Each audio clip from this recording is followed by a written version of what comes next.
Assalamualaikum warahmatullahi wabarakatuh.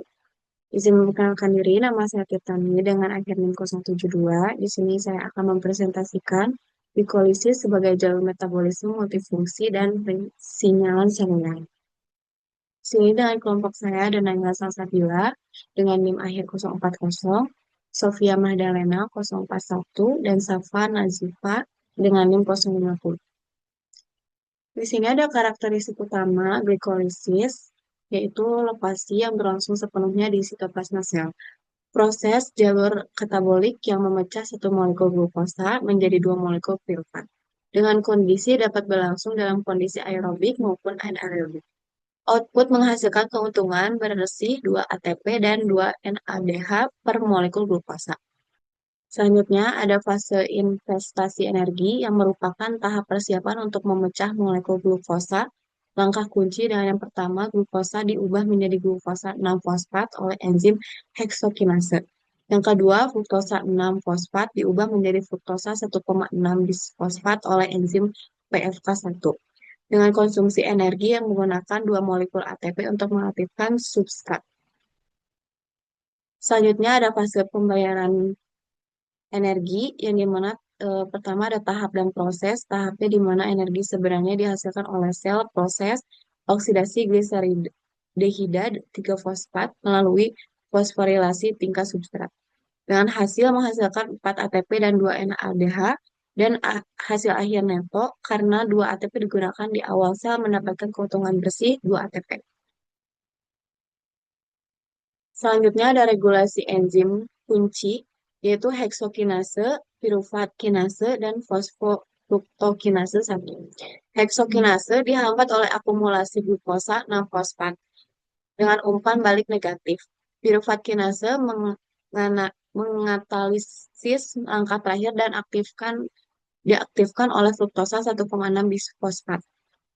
Selanjutnya ada fosfofruktokinase 1, enzim pengatur paling penting dihambat oleh ATP yang tinggi dan diaktifkan oleh AMP atau ADP. Selanjutnya ada glikolisis sebagai jalur multifungsi yang jalur ini tidak hanya untuk energi tapi juga penyedia blok bangunan intermediat untuk jalur lain. Jalur pentosa fosfat menggunakan G6P untuk sintesis nukleotida dengan DNA atau RNA.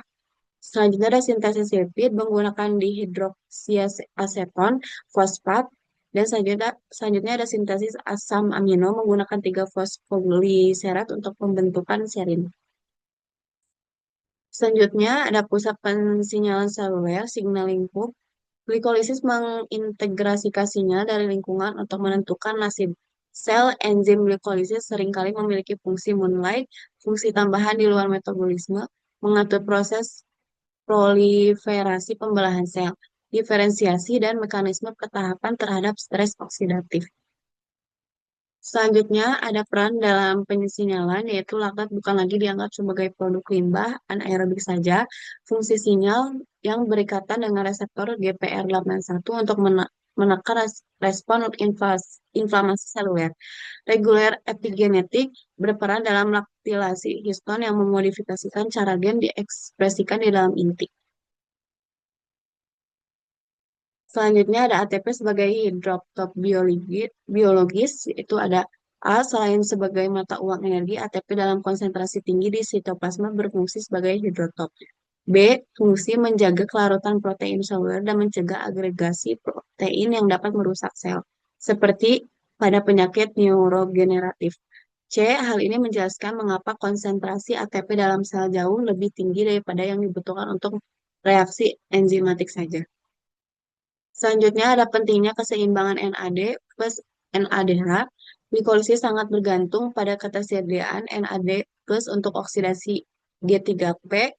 Yang kedua, koneksi epigenetik. Rasio NAD plus atau NADH mengatur aktivitas sirtuin, enzim yang menjaga stabilitas genom dan perbaikan DNA. Selanjutnya ada gangguan pada rasio ini berkontribusi pada proses penuaan dini dan penyakit metabolik. Selanjutnya implikasi klinis efek Warburg. Yang A, sel kanker mengalami peningkatan glikolisis hingga 200 kali lipat dibandingkan sel normal, bahkan saat oksigen cukup. B. Strategi ini digunakan sel kanker untuk produksi energi cepat dan penyediaan biomasa guna pertumbuhan tumor yang agresif. Dan C. Memahami mekanisme ini menjadi kunci pengembangan terapi farmasi target kanker. Kesimpulannya, alur multifungsi tidak hanya menghasilkan energi ATP dan NADH, tapi juga penyediaan bahan baku intermediat untuk sintesis lipid, protein, dan DNA. Pusat pensinyalannya mengatur nasib sel mulai dari pertumbuhan hingga respon terhadap stres. Fungsi baru laktat dan ATP, laktat berperan sebagai pengatur gen epigenetik dan ATP menjaga kelarutan protein seluler agar tidak rusak. Selanjutnya, stabilitas genom menjaga rasio NADH+ atau NADH yang krusial untuk perbaikan DNA dan kesehatan sel jangka panjang.